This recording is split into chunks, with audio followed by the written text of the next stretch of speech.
Hello, everybody. Welcome to this week's edition of Daily Kos The Brief. It's our weekly show about politics. I'm Marcos Molitzis. I am here with Carrie Alaveld, and today we're going to be talking about the presidential field, particularly the Republican Party. The Democrats, it's going to be Joe Biden, as much as a bunch of cranks think that they can do something. I think that field is pretty set. We know who's going to be the nominee. It's not even close. But the Republican field is getting quite interesting. And as we record this, Chris Christie filed his paperwork. He hasn't formally announced, but that's coming here pretty soon. And Carrie, I know you've been covering both the Republican field as it shapes up, and also the opportunities that Democrats have moving into 2024, because Republicans they're not learning any lessons from losing the 2022 election. In fact, they seem to be doubling down. And you don't think so, huh? Yeah, okay. Their whole caucus is such a shit show that now Marjorie Taylor Greene is now not pure enough for a bunch of the MAGA crowd. So it is becoming, I mean, it is a lot of fun to write about, to cover, to track, and to talk about, which is what we're going to be doing today. So Carrie, how are you doing? Good to have you back. Yeah, good to be back. I mean, here I am. I'm in my casual best. I got a hat on, I definitely need a haircut. But besides that, I'm like alive and well. But anyway, yeah, it's a shame to miss. I just want to plug, because I've listened to both episodes now. I was ashamed to miss last week's episode with. It was so good, Carrie. I know, so Rural Organizing's Afton Ben, or Bain. Yeah, Afton Bain. It was so good. And then the week before that, we had the North Carolina Democratic Party chair, who's young and full of vigor and great ideas and very smart, sharp as a tack, Anderson Clayton. And the two of them both talked about organizing in rural areas and having come from rural areas and organizing, moving back to those areas, how much hope it gives Democrats in those areas who feel like they've been left behind. And I think one of your insights towards the end was key, which is as a coastal elite, you were like, I realize now, based on what you're saying, like, I don't have any issues with any of the things that you guys are pushing. Like, it used to be, hey, coastal elites, you're going to have to, in order for us to get rural voters, you're going to have to like tone down some of your, progressive ideas about it's a whole we're going to be Republicans, but a little less horrible than the Republicans. So we're still going to cut Social Security, but we're not going to cut it as deeply as Republicans. Please vote for us. And clearly it did not work. What was so refreshing. It's also, can I just say, during that time, it was also, we're going to be pro-LGBT, but only behind closed doors. We don't have to say it publicly. Just we're telling you, wink, wink, nod, nod, that we're much better for you than the grossly anti-LGBTQ Republican Party, which was true, and yet not nearly good enough. I mean, it's like hide the black people. Like, let's not have any Latinos in the camera. Exactly. It was horrible. Right. And that's not it today. That's not it. So the message, right? So it's now the Democratic Party can reach out to rural areas and to urban areas with the same message and have real appeal in terms of being pro-freedom, pro-reproductive freedom and bodily autonomy, especially, pro-LGBTQ, pro-save Social Security and Medicare. I mean, save the hospitals, keep healthcare low, prices low. Insulin, the whole idea of like, I want Biden's insulin, $35 insulin. You know what I mean? Like that, the Democratic voter who went into a headquarters in North Carolina and said, I want Biden's insulin. How do I get that? So, I mean, this is real. This is a real outreach opportunity. So I just want to, if you're here because obviously you wanted to see me and I'm back, I'm telling you, make sure to listen if you want some inspiration to the last 2 episodes, one of which I was not with us, and then the one before that. They work hand in glove, and they're both really inspirational, from really inspirational organizers, and talking about how we can really, elevate the Democratic Party's margins, and get to a point, who knows, at some point in the future where we could actually win some of those rural areas. So anyway, here we are. No, and it's I Yes, just I it seems really trite, but it's actually quite revolutionary that a party that has different messages for everybody, and this was sort of a hallmark of the Clinton years, right? The third way is that we were gonna talk about things to different people in different ways, and we were gonna convince them to vote for the Democratic Party. But what happened at that point is that the party stood for nothing. If you're telling different things to different people and that message does not align, then it's not authentic. And people could sniff that a mile away. And in fact, it's even worse. It's like, what do you have to hide? What are you so afraid of that you won't tell us what you really stand for? Why do you talk one way in the cities, but then come here and tell us something else? Like, what are you really afraid of? And it really did speak to a Democratic Party that was afraid of its own shadow, did not know what it stood for, was insecure, and it really effed us for a whole generation, I think. I mean, it yeah, really created the conditions that allowed the Bushes to be elected, that allowed Donald Trump to hold the presidency for 4 years. And so it is freaking great. And we've talked about this before, and I want to give Republicans full credit for handing us the freedom message, because yeah, they owned that message, not because they deserved it, but because they were very consistent in their message discipline to keep talking about freedom as something that was inherently conservative. And they're not even, they just give it up. They're like, nah, you know what? We're for book burnings, and we're for thought control, and we're for banning certain kinds of people. If we don't yep. like you, you don't get any freedom. No freedom for you. Just No for a freedom for white you, Disney. Christian.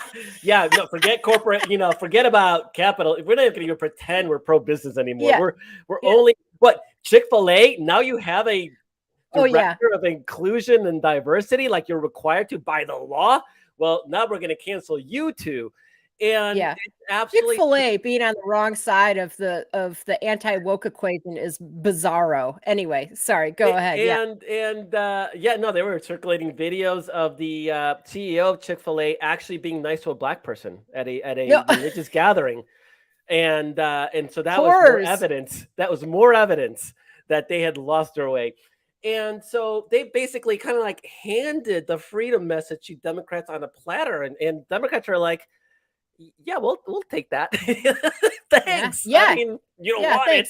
thanks. We definitely run with it. And as we've talked about already, Joe Biden, literally, I think that was his first words, right, in his Yeah, campaign announcement was freedom. And freedom. so it's our word now, and they're not even trying to take it back. They're like, it's yours, take it. Yeah, yeah, And yeah, so this is and so freedom really resonates in rural communities, because they have this whole like, we're so independent, and they're not.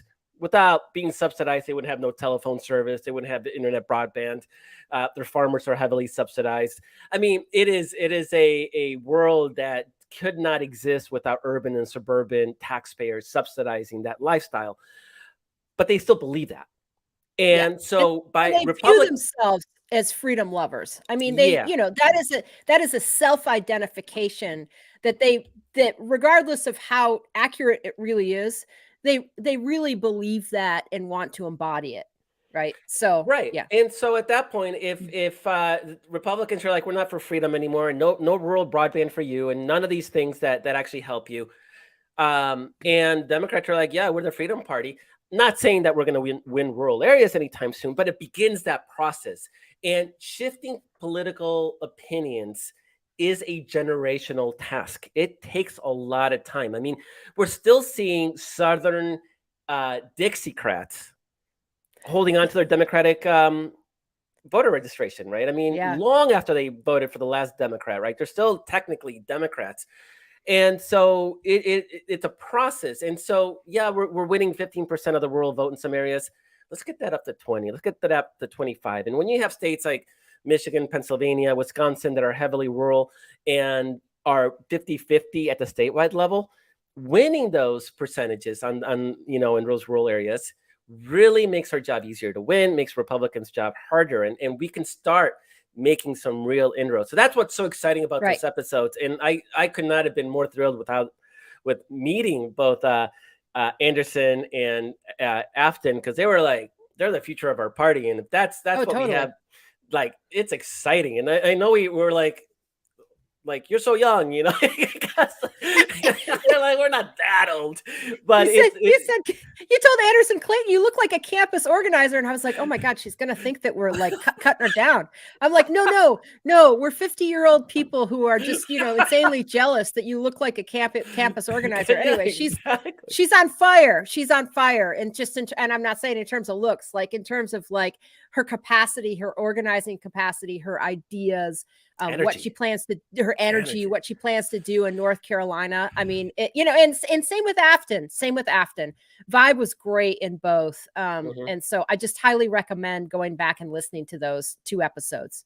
Yeah, absolutely. Okay. So setting the stage, we have this Republican Party that is really doubling down on this weird culture war, anti-wokeness that doesn't seem to be resonating with anybody outside of the Fox News and Newsmax bubble, and more and more piling in, and obviously Donald Trump looms large, but it's there are some interesting dynamics starting to emerge in that field, and I'm curious, Carrie, to like get your take on that, because I don't even think people realize that there are more people running than just Donald Trump and Ron DeSantis. Yeah, well, so by the end of this week, I think there will be about a dozen Republicans in that field. And let me just give you a rundown, because I think that only a handful of them probably matter. And I don't want to belabor all the points, but it's worth saying that Trump is still clearly the front runner, right? He's if you look at 538's aggregate right now, he's like above 50%. He's like at 53%. The closest person to him is Florida Governor Ron DeSantis at like in like the low 20s. So Trump is still 30 points plus above Ron DeSantis in that aggregate. And then you drop down and you're in, single digit land with Mike Pence, former UN ambassador and South Carolina Governor Nikki Haley, tech entrepreneur Vivek Ramaswamy, I think is how you say his name. And then you've got Tim Scott, who's barely registering, but he's also barely in at this point. South Carolina senator. He's a Black Republican, so it makes him a bit of a novelty, probably a net negative in a Republican primary. I think, I honestly think it could be a net positive. I think that there is I think that have you seen the Republican Party? I know, but I think that there's something that they love about the idea of the notion of the Black Republican with the inspirational story who embodies all the things that they talk about, like supposedly you pull yourself up by your bootstraps. Tim Scott has that sort of inspirational story. He has some he is born and raised in South Carolina, primarily raised by a single mother, who then goes on to like make good and become a extremely successful senator, et cetera, et cetera. So he's got that inspirational story. He's got a fair amount of charisma on the stump, and he's still learning how to be a presidential candidate. I'm not saying I like Tim Scott, but in terms of someone who could potentially take on Trump if he really gets his campaign legs under him, I think that's possible, because he's not trying. I'll just say it. I think there's 2 people in the race. Someone's got to make this a one-on-one with Trump. Someone's got to make it. This is important context as the overall arching theme. If Trump is to be defeated, this has to happen, because, and just so people know, in a Democratic primary, the delegates are proportionate to the vote in each state. So if you win 60% of the vote in Iowa, it's not exactly 60% of the delegates, but it's roughly around that area. Republican primary is winner take all, and that's how Trump won in 2016. Is that he won a bunch of states with like 38% of the vote in Yeah, a divided primary. 35% even. I So mean, there has to be one standing by the time the votes are being cast. right. So go on. Right. So thank you for that. So there has to be someone's got to whittle this down fairly early within like probably the first or second state to just be basically a one-on-one race between Trump and this person. And I think there's two people that have the potential to do that. This is a wild guess, right? Wild early guess on my part. Statistically, the person who's most likely to make that happen is Ron DeSantis. Okay. Florida governor. He's basically fashioned himself as a Trump mini me. He's second in the race right now. He's probably got about short of all the people, all the Republicans who want to hang Mike Pence for not handing over the 2020 election to Donald Trump. He's probably got the highest name recognition besides Mike Pence and all the people who despise him. So anyway, I think Ron DeSantis, maybe, I don't think he's got the retail skills to do this. I mean, we were just joking in Slack. He can't even, I don't even get this, but somehow he doesn't know how to pronounce his last name. I mean, what is that, Marcos? Like, this is not even a joke, and this is not exaggeration. There are literally different pronunciations of his last name, and he was asked, how do you pronounce his last name? And he answered winner, because because he doesn't. So supposedly there's DeSantis, like with the long E. There's DeSantis, just kind of like not putting the emphasis on it. And then there's DeSantis, which I prefer DeSantis. No, I'm just kidding. I lazily say DeSantis because I don't want to put the effort into saying DeSantis. So it's good news to me that no one really, because all the no correct way. Yeah, all the NPR reporters say DeSantis, and the Florida reporters say DeSantis because apparently he had sort of he favored that, but then he isn't actually sure that that's like the way to pronounce it. So the Southern pronunciation is he thinks it gives it more credit in Alabama. I mean, what's going? I don't even know what's going on. I don't know. I've got room to play, is what I'm saying. So, but I mean, what kind? This is mind-boggling. I mean, my last name is Eleveld.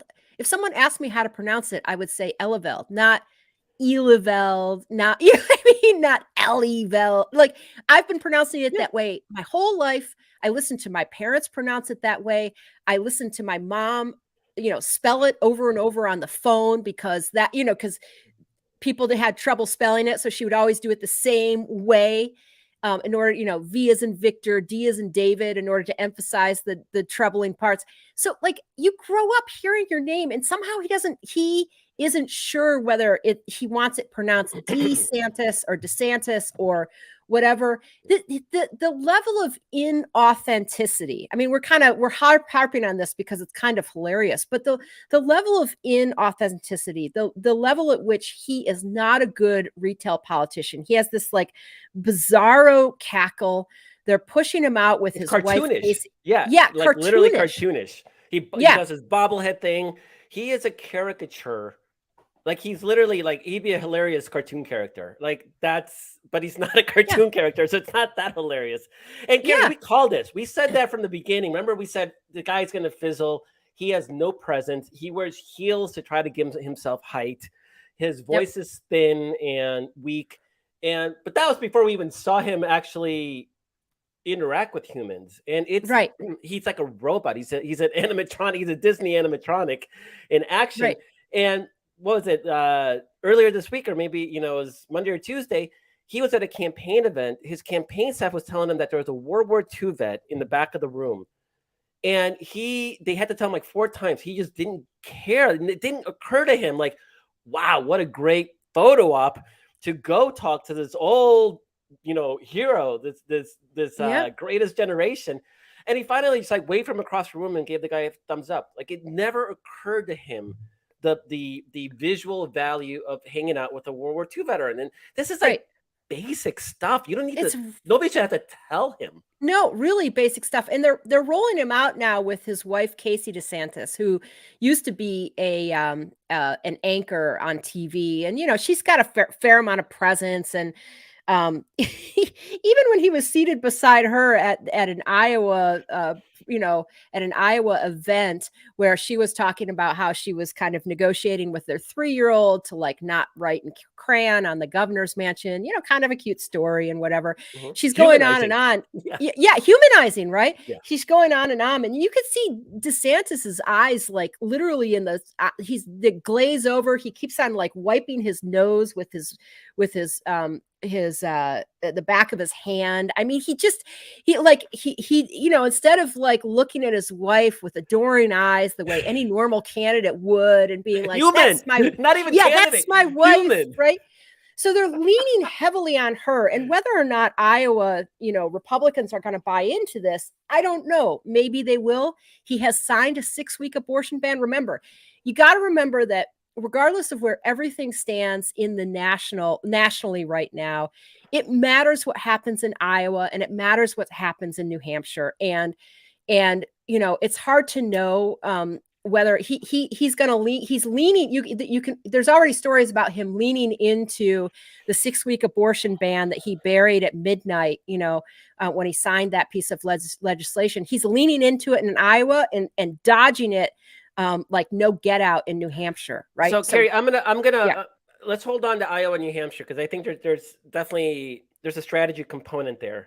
But before we do that, who else is in the field that might be a factor? Yeah. So I think that the two candidates. I mean, I got started, and I was off. I just spun out. DeSantis is so fun to talk about. I know. So there's DeSantis. I think statistically, he's got a good chance. I think the other person who might have a chance, and you just don't know until he's in the field long enough, is Tim Scott. Is Senator Tim Scott of South Carolina, only because he's a good fundraiser. He's got real retail politician. You wouldn't need to tell him, hey, go talk to the vet in the back of the room. He's got a legitimate, he's like an evangelical. He's like a true believer evangelical, right? He's not faking it. He has said that he would sign this is kind of code, but he has said that he would sign the most conservative abortion ban that could get to his desk as president, which was kind of code for, man, if we could do it all, I would sign the whole thing. But we all know we can't get that through Congress. So, I sign whatever we could get. Definitely. He said definitely 20-week, 15-week, et cetera. So, yeah. I mean, but anyway, struggle with the abortion question. And I know this has been a show for a long time. He does not feel comfortable talking about it because actually he's kind of smart enough to know that it kind of does not play in a general election. So at least he's got that smarts. Right. Exactly. He knows that. But that's also a part of figuring out how to run on a national level, right? Is you twist yourself in knots for a little while on issues like that, and then eventually you settle on the answer that works for you, works for the base, works nationally, and so that's what he's doing. But he is really, from a Christian standpoint, could mine for votes the same way that Mike Pence is going to try to mine for votes in, evangelical votes in Iowa, but everyone hates him, right? The Trumpers, the cultists, cultists hate him because he betrayed Trump, and the anti-Trumpers hate him because he was a Trump stooge, right? Mike Pence. So he's got really like maybe some constituency in Iowa, but basically zero constituency anywhere. So I think you've got Ron DeSantis and potentially Tim Scott who could make this a two-way. I think Chris Christie matters because if anyone is going to really take direct hits at Trump, it's going to be Christie. He's premised his run on this. That means he's promised a bunch of donors that that's what he's going to do. And if he can bloody up Trump, right, with a few jabs here and there, and maybe, I don't know, land, something on the debate stage or whatever, then, first of all, that's good for Democrats, right? If Trump's the front runner, we want whatever material Christie can hand to us to run with. But It also could benefit someone like DeSantis, who really doesn't want to go straight at Trump. He's starting to make some sort of vague references to him.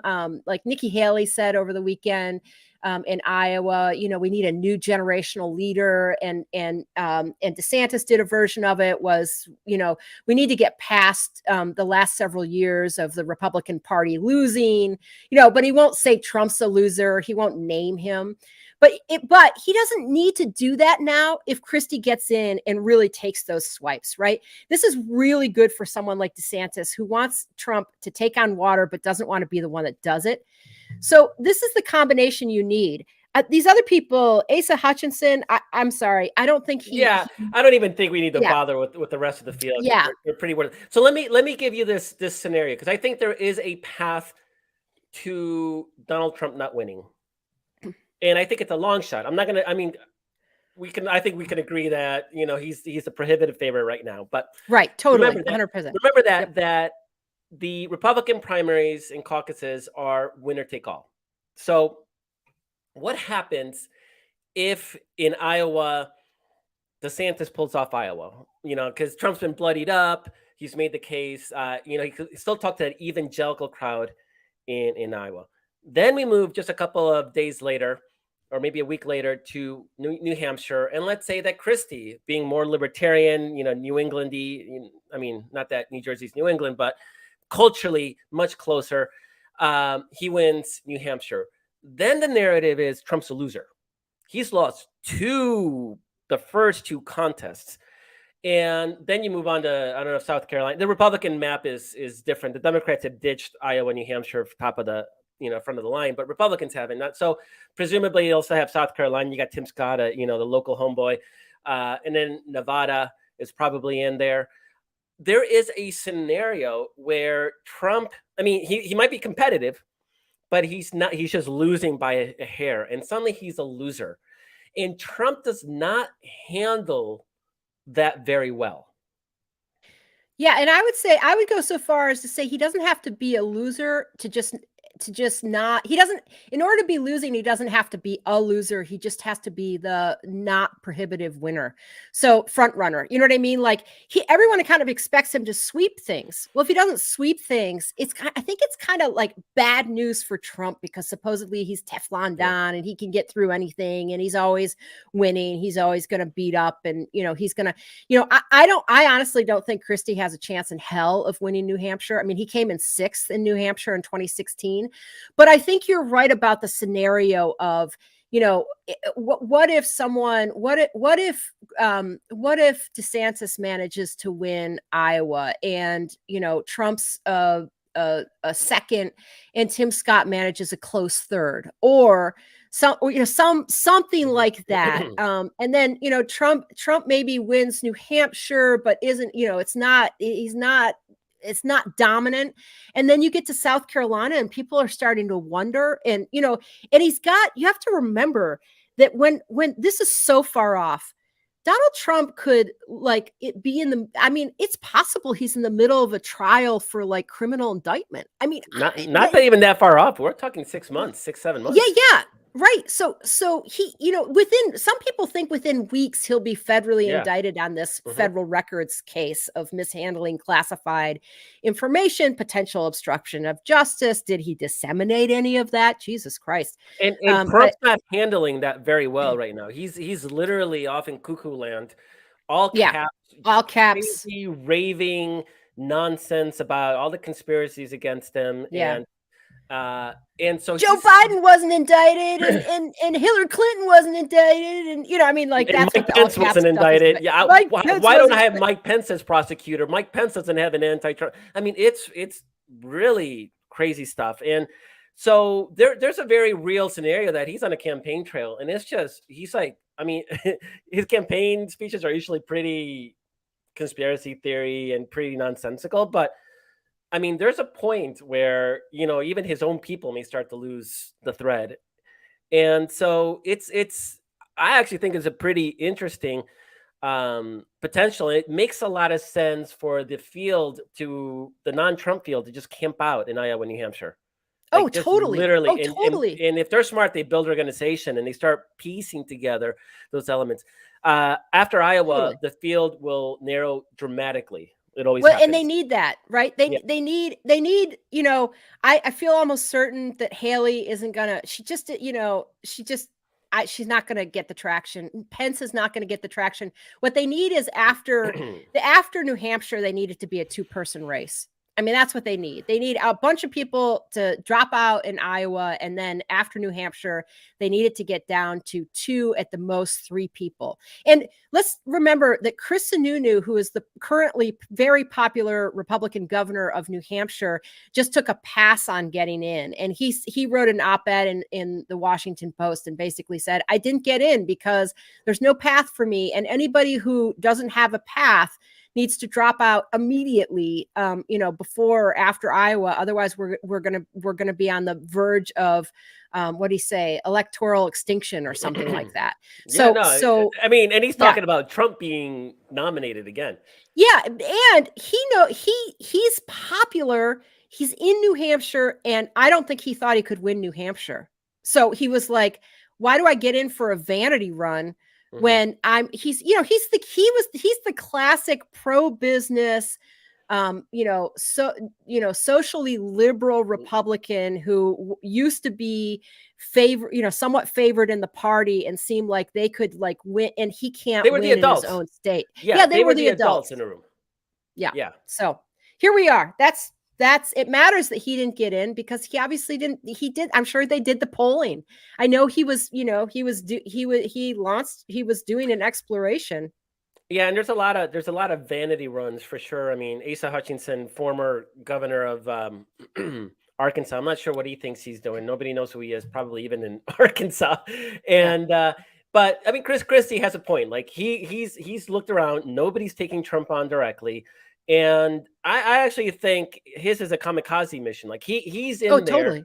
to take out Trump, and it's sort of Totally. nobody can handle a bully better than a bully, and Christie is a monumental asshole, but he tried to play nice with Trump, and Trump just mocked him for his weight, and just made him, belittled him every chance he could on the camp. Yeah, go ahead. Let's remember that when he dropped out in the just after New Hampshire in 2016, then he became the presidential transition person for Trump. And Trump, once he actually won, just like demoted him and put Vice President Pence over the transition team and just like did away with all of Christie's work as the transition person. And then on top of that, when he was doing debate prep, I think for 2020, Trump gave him Trump gave him COVID. And like for a Yeah, while, almost killed him. you almost killed him. For a while, Christie was like literally on his deathbed in a hospital, and Trump was sending people saying, "Hey, please don't tell people that I almost killed you with COVID." I mean, so like, Yeah, this is when he went to the he's got debate with COVID and with Hillary Clinton and didn't bother to tell no, anybody. no, Joe Biden, Joe Biden. Oh yeah, Joe Biden. Sorry. Joe Yeah. Biden. Yeah. Yeah. So he literally like Christie has a legitimate bone to pick We with Trump. know historically knows how to hold a grudge. I mean, Mhm. famously, he was taken out in New Jersey because he shut down the George Washington Bridge, George Washington because Bridge. the local mayor of a town right at the foot of the bridge had not endorsed him, even though he won that reelection, overwhelmingly. It wasn't even close. It was like a 60-40 or even more. Just as one small town mayor of Fort Lee did not endorse him. And so he shut down an entire bridge out of just personal vendetta. He knows how to hold a grudge and he knows how to like throw punches. And it didn't do him a lot of good in New Jersey, right? It basically destroyed his, political career in New Jersey. He had already won re-election though. Maybe he didn't care. But if we see a fraction of that aggressiveness and viciousness against Trump, I mean, Christie's going to be a lot of fun to write about, and he may be getting a lot of attention because Trump, is not going to take a standing down. So Trump's going to find No. completely insulting, probably something having to do with Christie's weight, Oh, for sure. nickname, and I don't know. I mean, at that point, maybe DeSantis just takes a break from the campaign trail because it's not doing him a lot of good, and he Yeah. lets that play out for a few months. Yeah. So So Yeah, so there's a chance, and I do think that the indictments are going to eventually weigh Trump down, even though I think he got a small short term bump from that, like rally around Trump kind of thing, after the Bragg indictment for the hush money porn scheme. So that I think that it's not going to eventually people are going to be like, Jesus, are we going to lose this all over again? They had that knee jerk sort of Mm-hmm. Trump's our guy, but eventually I do think they're going to be like 3 to 4 indictments in, and they'll be like, Yeah, I and don't just know. we're almost out of time, but just as a reminder, Trump has led them to electoral losses in 2018, 2020, and 2022. He does not have a history of winning, and even in 2016 when he won, he didn't win the popular vote, right? I mean, he won the electoral college. He hasn't shown the ability to rally a majority of voters behind his vision of what the Republican Party is. And obviously, we don't even know what that vision is. There is no vision of the Republican Right. Party. It's whatever he feels like in the moment, which is both a strength and a curse. It's a strength because he can outflank Ron DeSantis on Social Security and Medicare from the left without any scruples. Just last week, a couple of days ago, he was talking about, I don't like this woke talk. Like Yeah. I mean, he says whatever. He He said doesn't he said worry. he said I don't like this woke talk, and then he's like, no one knows what it is, no one can define it. Then he goes, then like 11 hours later he was on something different, some televised event, and he was like, oh, I don't know, it's too woke. This wokeism is really, so literally, like He stands for nothing. within a 12-hour span. And Yeah. I was like, what? That for real, I was like, oh, I think maybe this anti-woke thing is good for him to like go after. And then he was using it in 12 hours late, not even 12 hours later. And I was like, what? I honestly, care. yeah, he doesn't care. He There's stands no for rules nothing. for him. No, There's he no stands for rules for him. nothing. It's about being president and nothing else. It's personal aggrandizement. And people, I think Republicans are there's definitely an edge to the not Trump side of the Republican Party, and so I actually suspect that if Christie can get in some good punches and actually land one, Mm-hmm. it may dramatically change the equation. And yeah, he'll be the kamikaze. He'll go in. He'll damage Trump as much as possible, and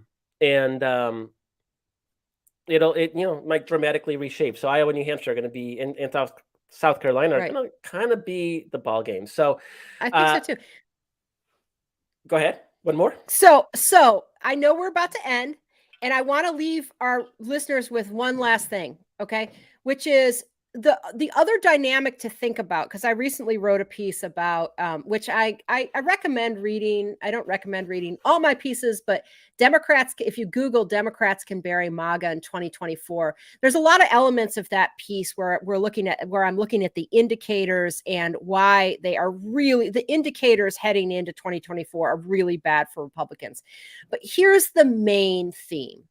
The main theme is that what Republican voters demand and what independent voters are willing to accept is moving farther and farther apart. And that is true on abortion. It's true on, LGBTQ issues. It's true on immigration. It's true on guns. It's just true. And the person, I basically just quote, that's exactly what this county chair in Wisconsin told Politico after they got their butts kicked in that Which party Supreme chair? Court race.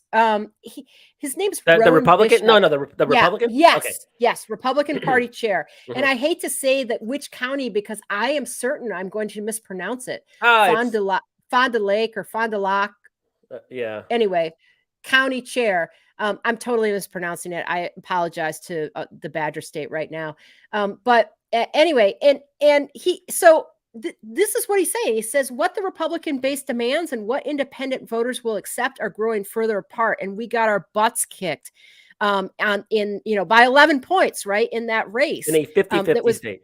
In a 50-50 state. And so that is that's the dynamic. That's the opening. We've got this crazy Republican primary that's going to play out, but where the Republican base is and what they're demanding from their candidates and what independent and swing voters are willing to go for is just a divide that is growing farther the whole time during the whole primary. And that's very good for Democrats and promising for Democrats going into 2024. Well, I think that's a great way to end the show. Thanks, Carrie, for being such a wonderful co-host. As always, thanks to Walter for producing. Thanks to Paul for helping behind the scenes. And thanks to you, the viewer, listener, reader, for being part of this movement for our democracy. Conservatives aren't resting. They're trying to make this a regressive, undemocratic country, and we have to keep fighting. And I know we are, and things are looking pretty good. And we're gonna let's put that nail in their coffin. I think it can be done next year.